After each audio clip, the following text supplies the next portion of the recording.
Senhor Deus Todo-Poderoso, vamos dar início aos nossos estudos a respeito do Evangelho de Jesus, para o que pedimos a assistência e proteção dos vossos bondosos mensageiros e do nosso anjo da guarda, a fim de que nos esclareça a inteligência e nos dê o discernimento necessário a nós, os encarnados, e aos nossos irmãos desencarnados, que aqui vieram com a permissão do Pai, para bem compreendermos o que vamos estudar.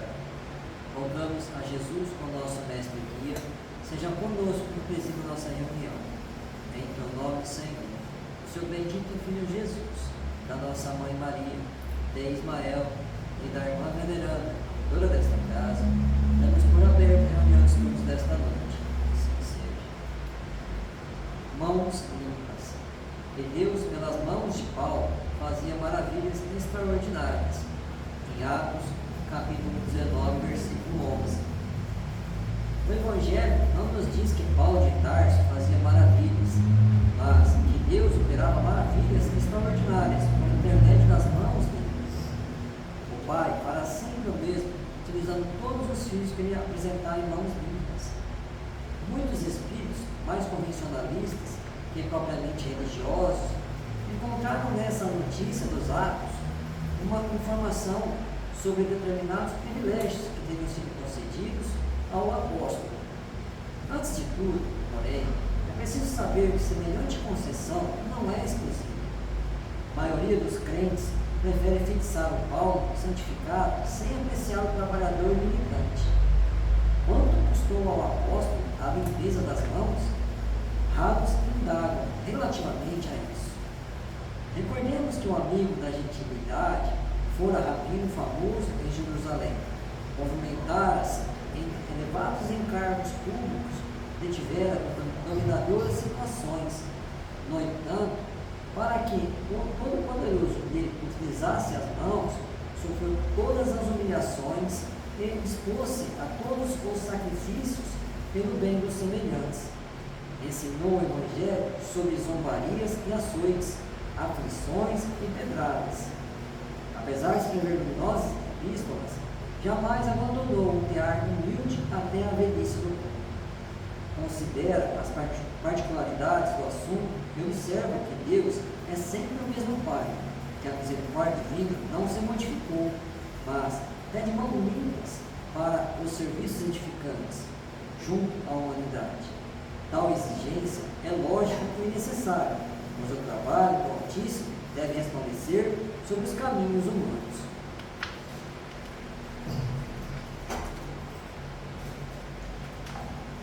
Pai nosso que estás nos céus, santificado seja o vosso nome, Senhor. Que venha a nós o vosso reino, que seja feita a vossa vontade, assim na terra como no céu. O pão nosso de cada dia nos dai hoje, Senhor. Perdoai as nossas ofensas, assim como nós perdoamos aos que nos têm ofendido. E não nos deixeis que entremos em tentações, e livrai-nos de todo mal, porque seu é o reino, o poder e a glória para sempre. Amém. Espíritos esclarecidos e benevolentes, bondosos mensageiros de Deus, que tendes por missão assistir aos homens e conduzi-los pelo bom caminho, sustentai-o nas provas desta vida. Dai-me força para suportá-las sem murmurar.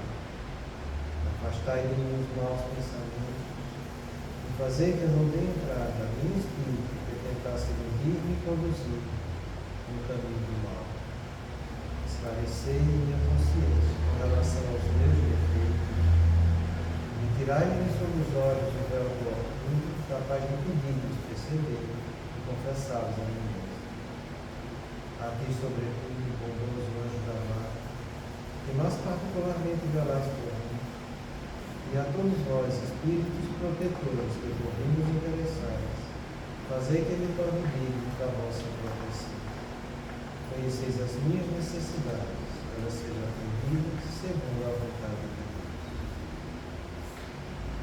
que a paz que irradia do coração de Jesus e que abrange toda a terra possa ser assimilada por todos os corações aqui presentes, tanto encarnados quanto os desencarnados, para que no posse dessa paz possamos compreender as leis que regem o mundo espiritual e ter a sabedoria de praticá-las em nossa vida diária.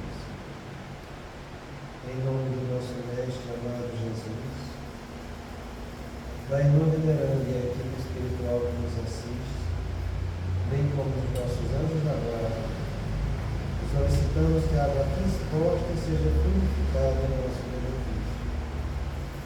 Que assim seja, damos graças a Deus.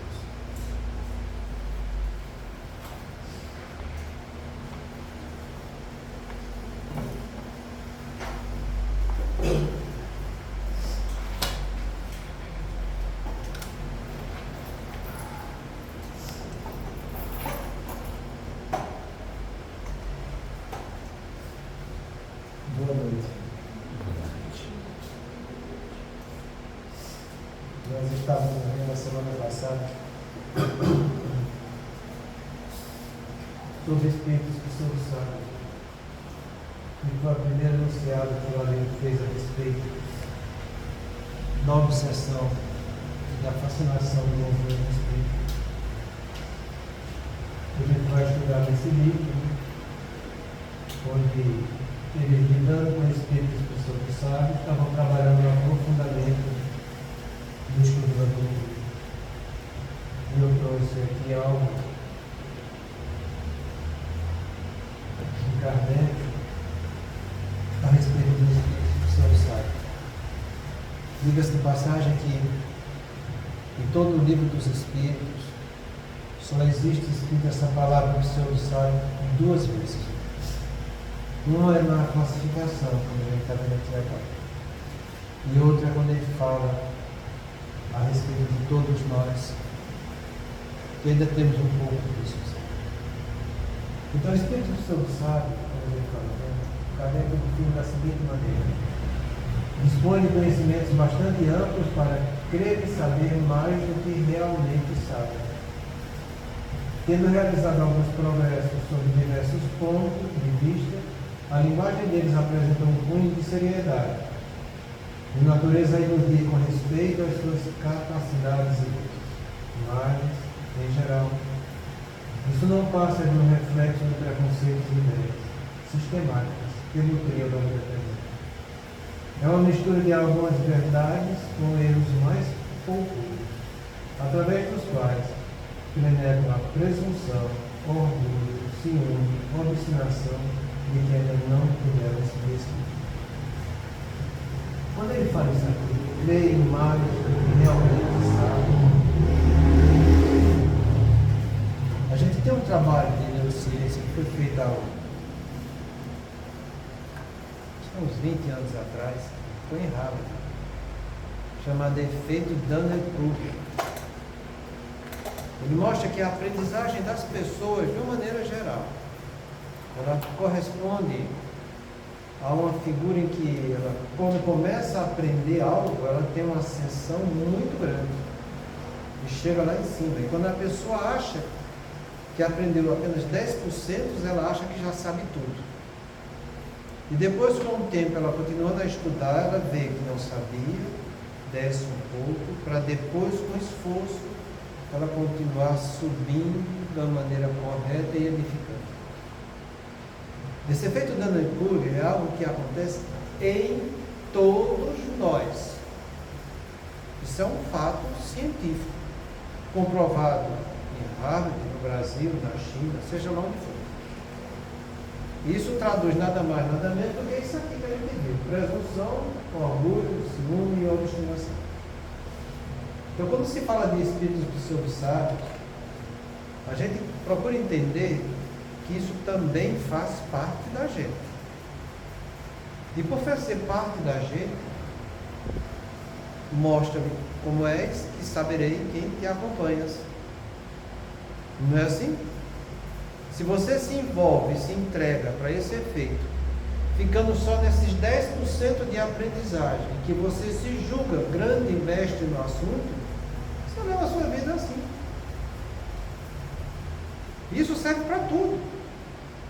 De você com você, de você como pai, você no seu trabalho, você com as amizades que você tem, serve para tudo. Até você sair desse mundo da presunção e do orgulho e ver que precisa seguir aquela orientação de Sócrates: só sei que nada sei. E quando você acha que só sabe o que nada sabe, você está sempre de janela aberta para aprender o que não sabe. Então a pessoa, quando vai saindo do orgulho, vai humildando o seu orgulho, ele começa a perceber que em tudo na vida ele pode e deve aprender sempre mais e mais e mais. Isso é uma questão pessoal de cada um. Isso é uma questão de despertar para a verdade. É uma questão de você começar a ver que você era orgulhoso e que você precisa não ser mais orgulhoso. Você precisa aprender alguma coisa a mais. E quando a pessoa sai desse fenômeno da Dunning-Kruger, a tendência dele é crescer espiritualmente. Quando ele traz esse trabalho de neurociência, mostrando um fato científico, que corrobora com isso que Kardec trouxe para nós aqui. Isso é de fundamental importância. Porque as pessoas que viviam antes mergulhadas na sua área de pseudo-sabedoria, elas achavam que elas eram diferentes dos outros, que realmente eram detentores de grande conhecimento. E não são. Quando a ciência mostra o que é certo, o que é verdadeiro, o que é correto, e diz que nós somos assim, e que a gente precisa trabalhar nessa área para que a gente possa se melhorar em qualquer setor que você esteja estudando, isso nos dá uma chacoalhada no nosso orgulho. E isso é bom que a gente saiba que é desse jeito. Por quê? Porque se você acha que esses espíritos pseudo-sábios só se comunicam conosco através de mediunidade ostensiva, é um grande engano de todo mundo. A gente já viu e já estudou muito aqui que temos a mediunidade ostensiva e temos a mediunidade natural intuitiva.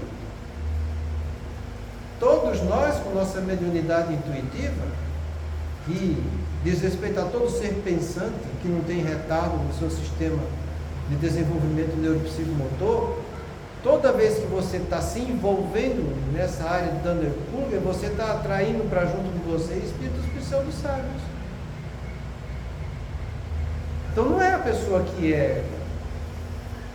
tem a mediunidade patente, ostensiva, que vai sofrer o assédio desses espíritos. Quando é só a mediunidade ostensiva, isso é muito fácil da gente descobrir. Porque você vê o que ele psicografou, você grava o que ele falou, você analisa, e você encontra justamente isso aqui, entende? No meio, e aparece uma cunho de seriedade, de natureza erudita com respeito às capacidades de luz, mas que no fundo você encontra muitas coisas que não correspondem à verdade. Então, isso é evidente. Então que a gente entenda que nós estamos mergulhados, todos nós aqui na Terra, numa grande massa de espíritos pseudo-sábios. Porque os nossos espíritos que estão do lado de lá foram aqueles que viveram do lado de cá. Se esse é um fato que é peculiar a todos nós, quer dizer que todos que desencarnam também têm essa peculiaridade. Não estou dizendo que todos vão ficar rotulados nisso aí. Estou dizendo que todos têm esse defeito, esse vício moral. E a gente precisa ter muito bom senso para analisar essas coisas direito. Porque você vai se deparar com isso o tempo todo. Com você, com os seus, com os colegas, com os espíritos. E aí? A gente pergunta, o que fazer? O que fazer é você parar e analisar, como Jesus falou para a gente. Vigiar e orar, para não cair em tentação. Na verdade, o espírito está pronto, mas a carne é fraca. Então, você tem a capacidade de se analisar, de vigiar por si mesmo aquilo que está chegando na tua cabecinha. E você saber se você está caminhando nessa estrada da pseudo-sabedoria ou não. Mas que é uma janela aberta e que em torno de nós pulula uma imensidade de espírito desse jeito, é a mesma coisa que ele fala nessa questão aqui logo a seguir. O que Kardec pergunta na questão 443. Por que todos os espíritos não definem do mesmo modo a alma? Os espíritos não se acham todos esclarecidos igualmente sobre esses assuntos. Há espíritos de inteligência ainda limitada, que não compreendem as coisas abstratas. São como crianças entre vós. Também há espíritos pseudo-sábios que fazem alarde de palavras para se imporem, ainda como sucede entre vós. Quer um alerta maior do que esse? São desse jeito. São pessoas que, diante de algumas sabedorias, falam aquelas sabedorias e muitas vezes floreiam e continuam floreando e quando chega no fim, ficam só naquele enunciado. São pessoas que vivem na superficialidade da vida. Isso é de uma gravidade extrema, sabe? Porque são pessoas que terminam levando algo para os outros que no fundo não vai acrescentar muita coisa para as pessoas. E ficando só nessa superficialidade, quem vive da superficialidade não conhece no fundo quem ela própria é. E não conhecendo no fundo os seus problemas, como é que as pessoas vão se corrigir? É por isso que a gente se debate tanto no estudo sistemático, aprofundado, reflexivo da doutrina espírita dentro das casas espíritas. É por isso que a gente vai de frente com aquelas pessoas que se resumem a chegar e ficar lendo algumas coisas do espiritismo, lendo algumas frases poderosas, entende? E que no frigir dos ovos não sabem nem interpretar aquela frase. Se você se acha que é bom desse jeito viver, você já está mostrando que você se compraz com uma pseudo-sabedoria. E você vai ficar envolvido nisso. Então que a gente não perca tempo, porque pessoas para ficarem desse jeito vão ter aos montes.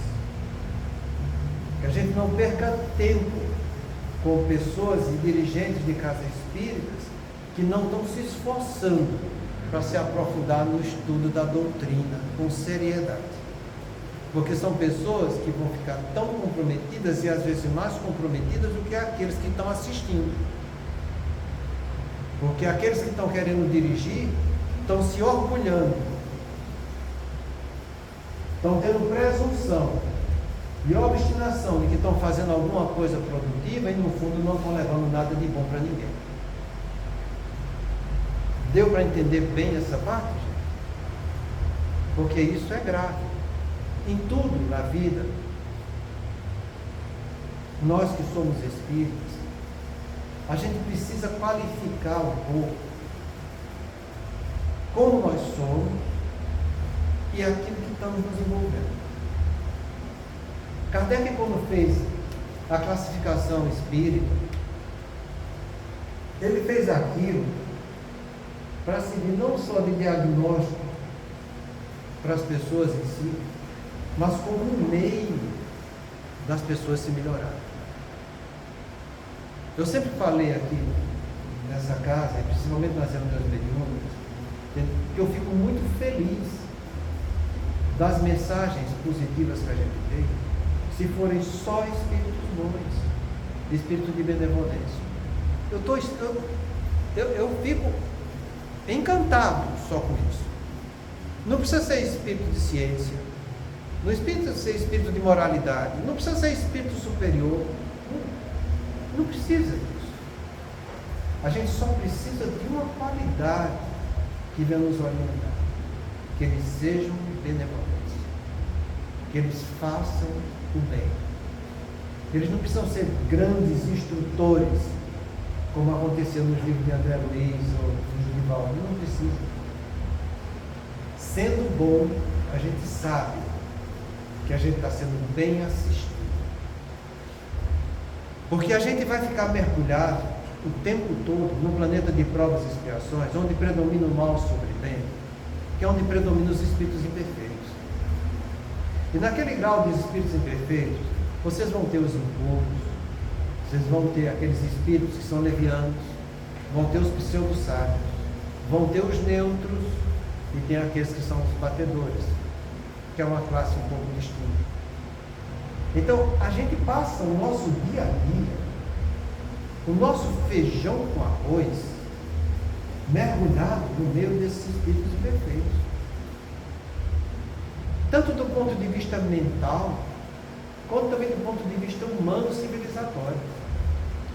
E a gente tem que ter uma perspicácia muito grande, para que você queira sair dessa faixa, para que você se esforce para entrar na faixa dos que são bons.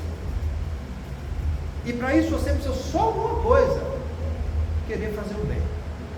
Só isso. Se você se esforça para fazer o bem, é como a gente viu ontem: fluido bom não se mistura com fluido ruim. Faça essa elevação, se aproxima do bem, o resto começa a se afastar de você. Mas entenda que isso é um trabalho continuado e diário que você tem que fazer. A vigilância é instantânea o tempo inteiro, porque a sua natureza ainda não é boa. No planeta de regeneração vão habitar aqueles que querem fazer o bem, porque a natureza ainda não é boa deles, mas eles vão estar trabalhando, se esforçando para fazerem o bem. Então é disso que a gente precisa focar, a gente saber nossa situação real onde está, para que, sabendo a nossa situação, eu possa ter a visão do que eu devo fazer para me tornar algo melhor. Isso todos nós temos que fazer, seja espírita, seja não seja espírita, seja de outra religião ou que não tenha religião nenhuma. O importante é fazer o bem, é se esforçar nesse sentido. Então, muito cuidado quando a gente estiver mergulhado dentro do movimento espírita, onde você percebe que essa natureza pseudo-sábia está tendo uma preponderância sobre aqueles que querem fazer o bem. Porque se você começa a se envolver com isso e se compraz com esse movimento, você também vai fazer parte desse fenômeno obsessivo em conjunto com todos aqueles que estão sendo envolvidos. Então tenha muita prudência. Eu falo isso, sou bastante sincero, que eu falo isso para os meus filhos. Meus filhos já não estão morando aqui, moram fora. Entendeu? Eu peço para que eles procurem casa espírita. E eu oriento deles dessa mesma maneira que eu estou orientando vocês aqui. Vai, assiste, você já tem critério para poder analisar a coisa. Tenha bom senso, veja. Se a coisa é de maneira correta, fica. Se não for, pega as tuas coisas e vai embora. Vai embora, procura outro canto. Não vai querer você, vendo aquela atitude equivocada, querer levar algo edificante para aquela grande maioria que está ali, porque você vai querer se debater com uma classe de uma obsessão coletiva fascinada. O nome disso é loucura. Querer enfrentar o mal nessa situação. Nós temos dificuldades para enfrentar o mal que existe só em nós. Quanto mais você querer penetrar um ambiente que lhe é diferente, que você vê que é hostil, que você vê que não é bom, e você de uma hora para outra vai dizer: eu sou o Salvador. É loucura. Não façam isso. Frequente aqueles locais em que você vê que existe esforço na direção do bem, esforço em estudar a doutrina, esforço em que todos juntos queiram melhorar o movimento espírita daquela casa. Isso sim vale a pena. Isso sim você deve fazer. Porque você vai lidar com esses irmãos, tanto encarnados quanto desencarnados. E a gente não tem lá grande cabide moral para querer enfrentar uma obsessão coletiva de um grupo.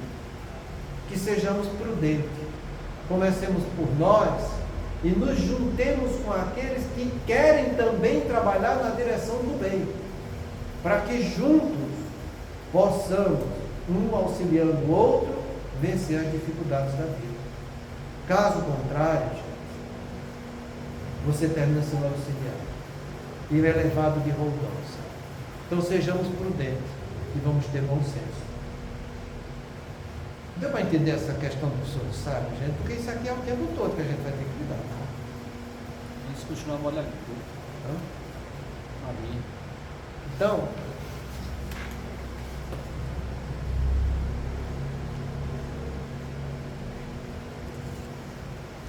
depois dessa primeira observação do Alívio dos Pais, ele diz o seguinte, sobre os professores sábios: a ação das sombras é para que as casas espíritas fiquem na superficialidade da doutrina, fazendo de conta que estão na doutrina de verdade, e as pessoas acreditam que estão fazendo bem, achando que estão ganhando a salvação pela caridade. Só que, na verdade, nada acontece na sua intimidade. Veremos exemplos de alguns atuando em área social, outros na área mediúnica e assim por diante. Todos os setores da casa espírita. Você vai ver exemplo que ele vai dar aqui nesse sentido. Que caíram na fascinação. E caíram por quê? Por causa disso. E é uma ação de quem? Das sombras. São os opositores do bem. O Chico, ele sempre nos trouxe grandes ensinamentos com palavras tão simples, sabe? Porque isso é uma característica do espírito evoluído. Ele sabe resumir com frases curtas imensas sabedorias. Ele estava sendo questionado sobre a ação das sombras e ele disse apenas esse seguinte comentário: em qualquer canto da terra, meu filho, que você abriu o Evangelho de Jesus para aprender alguma coisa, as forças da sombra vão vir querer te impedir.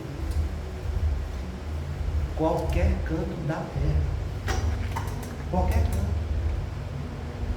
A gente já estudou aqui sobre as obsessões. A gente já classificou as obsessões como não odiosas e odiosas. Entre a obsessão não odiosas, a gente tem nossos espíritos familiares, que se comprazem com os nossos apetites grosseiros da materialidade que nos envolve e que a gente gosta também. Então a gente fica trocando estímulo deles para que a gente faça, para que eles fiquem sugando nossos fluidos. E na obsessão odiosa, a gente sempre falou que tem 3 tipos: vingança, inveja e oposição ao bem. Oposição ao bem são as sombras. Por isso que chama de sombra. Ele vai se opor a tudo de bom que você queira fazer. Falei a semana passada e torno a repetir a mensagem do Divaldo, que ele fez numa palestra de 2004, quando ele foi assediado por esses irmãos, e ele ficou numa situação que ele mesmo classifica de neófito na doutrina espírita, em virtude virtude da agressão que ele sofreu e da ajuda que ele precisou receber. Isso por quê? Oposição das sombras. Eu posso dizer que Valdo Vieira é um grande exemplo disso? E que caiu. Com toda a capacidade intelectual e trabalho que ele teve. É muito bom você lembrar isso. Porque o Valdo Vieira é um médium com uma faculdade maravilhosa. Trabalhou junto com o Chico, psicografou livros com o Chico, um psicografava capítulos ímpares, outros capítulos pares, um estando num canto, outro estando no outro, depois juntava os dois e o livro ficava pronto. Vários livros na Bíblia foram feitos desse jeito. E ele caiu nisso aí. Ele terminou sendo auxiliar, se separou da doutrina espírita, sendo envolvido primeiro na esfera da sexualidade, depois caiu no poder e assim por diante. Devemos muito para ele. E eu sei que Deus, em sua sabedoria, há de retribuir algo como fator atenuante pelo bem que ele fez para a gente.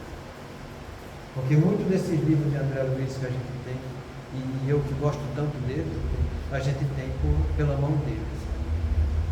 Então que a gente saiba disso, porque não existe ninguém imune à ação das sombras, nem Kardec. Se nem Kardec, quanto mais nós. Isso mostra o tanto da veracidade da orientação de Jesus quando ele pede para que a gente seja vigilante. Ele fala para todos: vigiai e orai. Ele excluiu alguém? Todos. Então a gente tem que ter essa visão, porque a sombra vai estar o tempo todo fazendo com que você trabalhe na superficialidade. Ah, não fala assim não, porque se falar assim, o povo não vai mais assistir. E daí? Você está aqui para trabalhar para Deus ou pelo povo? Eu tenho que amar a Deus ou eu tenho que amar o homem? Escolha. Muitos preferem amar o homem. Ah, não vai falar de sexo não, imagina, o povo vai correr. Não vai falar numa linguagem tão profunda assim, porque vão sair sentido. Eu quero mais é que saia sentido. Porque aquele ensinamento que a gente está falando, se a pessoa sentiu, é porque ficou amarrado nele alguma coisa. E essa alguma coisa que ficou amarrado nele vai servir de um norte para a vida dele. Queira ele seguir ou não. Uma hora ele vai acordar, porque todo o bem que eu faço para o outro fica com o outro. Se eu vou ter que responder por todo o mal que eu faça, o bem que eu vou fazer vai ser algo definitivo. O mal é transitório, o bem é definitivo. Aquela pessoa pode não querer escutar naquela hora, mas uma hora ela vai escutar. Porque a vida, que é a expressão de Deus em cada filho seu, eu vou repetir, a vida que é a expressão de Deus em cada filho seu, vai chamá-lo para o caminho da verdade. Então, procure levar, da maneira mais simples, honesta e sincera, algo que as pessoas percebam. Porque é desse jeito que a gente deve fazer. Eu sempre dou para vocês um livro que está, um exemplo que está no livro dos médicos, e justamente no capítulo da obsessão, em que Kardec ele é convidado, ele recebe uma carta a respeito de duas senhoras que moravam em outra localidade e que estavam tendo fenômenos de efeito físico de tudo que é jeito, sabe? Era barulho, era coisa quebrando, era pedra na telha, era roupa rasgada, era de tudo. E Kardec vai, deu pela espiritualidade superior, fazer uma consulta do que está acontecendo ali. E o Espírito vem e fala. Fale para essas senhoras que elas, vamos reconhecer quem está fazendo isso. Porque nessa vida, elas com a sua língua ferina, prejudicaram muitas pessoas. E é um desses que ela prejudicou muito, que está fazendo isso com a vida deles. Que elas façam oração para os seus anjos da guarda, se aproximem do bem, porque só a presença do bem vai ser suficiente para afastar esse irmão. Desde que ele está estudando. Aí Kardec fica incomodado com aquela resposta. Mas eu devo ser assim tão incisivo com essas palavras que você disse para mim, que era a língua dela, né? E ele responde para Kardec: devo falar aquilo que é para ser dito, para que de uma maneira correta elas entendam aquilo que deve ser compreendido por elas. Você tem que ser muito preciso e objetivo na comunicação que você está tendo com os outros, para que os outros percebam realmente aquilo que você está dizendo. Não é chegar aqui e falar um monte de palavras polpudas, como ele fala aí, entende? Um monte de palavras bonitas, que a pessoa fica lendo no dicionário, entende? E na verdade fala, nem só ele não diz nada, como o outro também não vai entender nada também. Não é isso que a gente tem que fazer. É assim que você quer que seu filho seja educado na escola?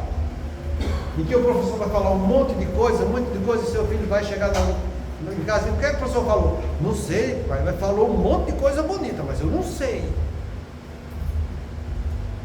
Não. Isso é a ação das sombras, que quer que fique na superficialidade, fazendo de conta que estão no caminho da verdade, e as pessoas acreditam que fazendo bem, acham que estão ganhando a salvação pela caridade. Não. Você ganha quando você muda sua intimidade. O importante nessa vida não é o que eu faço para os outros, são as transformações que eu faço em mim. Faça as transformações em você no caminho do bem, que você vai estar ganhando. É assim que a gente faz. O que eu faço para o outro, entenda, fica com o outro. Cuidado com isso. A gente vai estudar essa parte desse seminário o tempo todo isso. E na quarta-feira vai chegar o ponto da gente estudar a mesma coisa sobre isso. Doutor, sim. Para a gente tentar não cair nesse movimento de. É óbvio que a gente não vai conseguir, né? Que é um dos espíritos mais elevados. Cai pela fascinação pelas sombras. Né? Ela fala assim: se toda reunião que eu vier e sair daqui reflexivo, sair daqui tipo assim, tomando uma porrada em alguma coisa, quer dizer que eu estou. Agora, se eu for numa reunião espírita e nada me acrescentar, eu tenho que tomar um certo cuidado. Essa é a minha pergunta. Muito. Você tem que tomar muito cuidado. A gente tem que ter a perspicácia de saber que nós somos aprendizes. Sempre. Você só deixa de ser aprendiz quando você chega à perfeição. E como a gente está muito longe da perfeição, eu devo ir para casa espíritas me perguntando antes de entrar lá, o que é que eu vou aprender hoje? O que é que vai ser falado hoje para mim que eu possa amarrar a uma experiência minha para que eu me torne uma pessoa melhor? Sempre.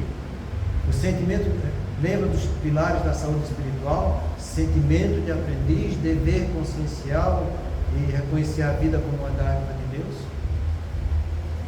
Sempre esse sentimento de aprendiz vai estar em pauta. Sempre. Seja você médio intuitivo, seja você médio ostensivo, não interessa. Não interessa. O médio ostensivo, ele tem mais responsabilidade ainda. Porque muitas vezes a espiritualidade superior, através dos trabalhos práticos na mediunidade, eles trazem exemplos que muitas vezes é para aquele médium que está recebendo aquela entidade. Serve para o conjunto todo, mas principalmente para ele. Então, que cada um fique se perguntando, em cada irmão desse que a gente vai prestando socorro, o que é que aquilo está trazendo de bom para mim. Desde o caso que seja mais simples.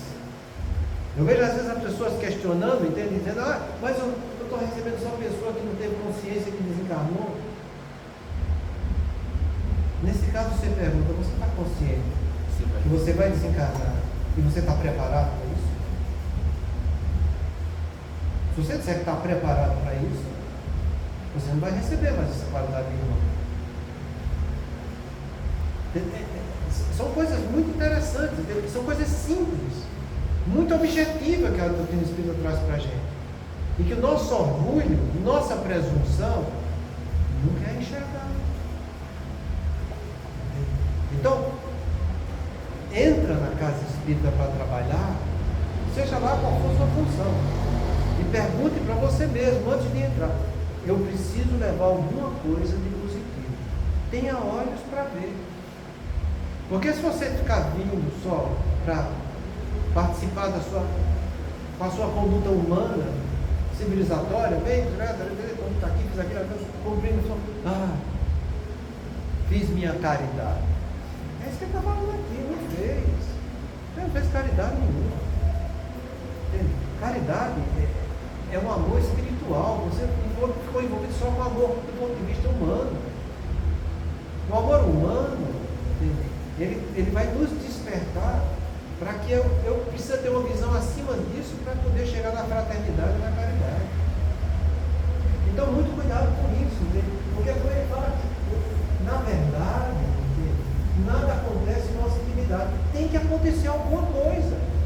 Alguma coisa do que a gente viu aqui, entende? Do que a gente estudou, daquilo que você está fazendo esforço para entender, alguma coisa tem que ficar amarrado em alguma coisa sua que vai servir de norte para que você diga, eu preciso melhorar nisso aqui.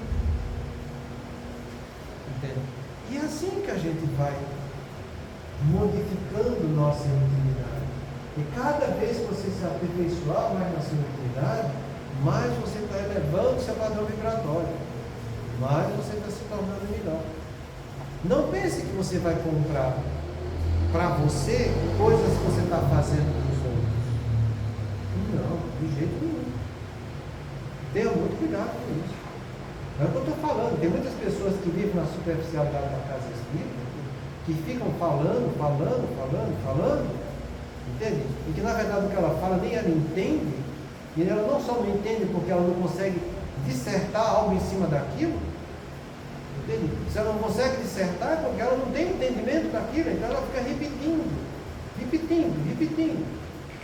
entende? E acha que é daquilo ali, que está fazendo o que é certo, e acha que está conquistando o reino do céu desse jeito, e não vai estar conquistando nada, absolutamente nada. Isso que a gente está estudando aqui, fascinação no movimento espírita, eu torno a falar para vocês, entende? A gente começou a estudar esse DVD nesse sentido, para que todos sejam beneficiados, para que todos aprendam com a doutrina espírita, para que você não fique frequentando, como se frequentam outros templos religiosos, entende? Em que atitudes ritualistas de culto acham que estão ganhando alguma coisa, porque essa atitude ritualista de culto a gente traz das encarnações anteriores nossas. Então a gente faz disso aqui como se fosse um culto. Eu vou, sento, escuto, termino, tomo minha água frutificada, vou embora. Ótimo, cumpri minha obrigação. A maioria das pessoas acha que é desse jeito, e não é desse jeito. Assim, não é uma crítica, mas não é uma crítica que eu passei, eu me senti até bem quando eu ia na igreja católica, mas tinha um momento lá que a gente ia me ajoelhar. Eu falava, não tem que ajoelhar. Quando eu chegava a balançar o sino, eu não sabia do porquê, mas no joelhado eu ajoelhava. Mas é aí que está o problema. Isso aí faz parte. Assim, meu Deus, Isso faz parte do culto, do ritual deles, entende? Nesse sentido, a doutrina espírita não é uma religião. Entende? Ela é a gente vai estudar isso aqui mais adiante. Um bom exemplo para dar disso é aquele dirigente espírita que desencarnou, que quando ele ficou incomodado esse ano que ele não tinha luz, todo mundo tinha luz, ele não tinha luz. É a história do irmão Jacó, que eu contei.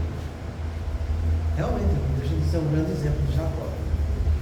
E ele foi um grande espírito no Brasil, trabalhou muito, divulgou muito a doutrina, trabalhou muito em reunião mediúnica, e ele realmente se sentiu decepcionado. Quando ele desencarnou, que viu os colegas dele com aura luminosa e ele totalmente apagado. E esse livro é muito bonito. Se for vocês, ele chama Voltei, porque todos nós vamos voltar também. Tá? E o bonito, para você ver o trabalho que ele exerceu dentro da doutrina espírita e o conhecimento doutrinário que ele tinha, todo o desencarne dele, todo foi plenamente consciente. Plenamente. Ele tem alguns momentos em que ele sentiu uma turbação mental, mas ele sabia tudo o que estava acontecendo. E foi justamente a finalidade dele trazer esse livro para a gente. Ele mostrar como ele voltou, como ele se encontrou, e depois o que ele teve que fazer para poder angariar aquilo que ele tanto queria, que é a luz. E ele conseguiu essa luz num momento sincero, em que um obsessor foi afrontado e ele sentiu de dentro dele um desejo muito profundo de fazer o bem para aquela pessoa que estava sofrendo. Então é muito bonito essas histórias, entendeu? A gente tem que compreender que é assim que a gente faz. Porque é como ele fala aqui, entendeu? Ele fez muitas coisas dentro da casa espírita. Fez o bem para muita gente, entendeu? E achava que estava ganhando na salvação pela caridade. E não aconteceu nada disso. Ele teve seus atenuantes, teve a filha dele que veio receber, teve muita coisa boa. Mas ele em si, isso aqui que a gente está falando, essa intimidade dele, ele não soube trabalhar. Não soube. Então é aí que está o bonito da coisa, gente. Porque todos nós conhecemos a nossa intimidade. Eu não sei a intimidade de ninguém aqui, mas a minha eu posso saber. E no fundo a gente deve saber, porque vai ser conhecendo a nossa intimidade que eu vou poder amarrar. Eu estou usando essa palavra amarrar para no globo de vale, o que é bom naquilo que eu preciso trabalhar. Entende? É assim que a gente vai se melhorar. E é para isso que serve a casa espírita. E é nesse sentido que a direção da casa espírita tem que trabalhar. Muita paz a todos. Semana que vem nós continuamos.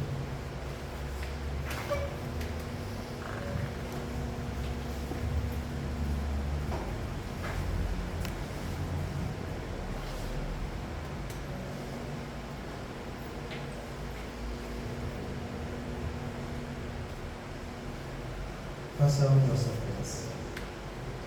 Aos amigos que ainda não conquistamos.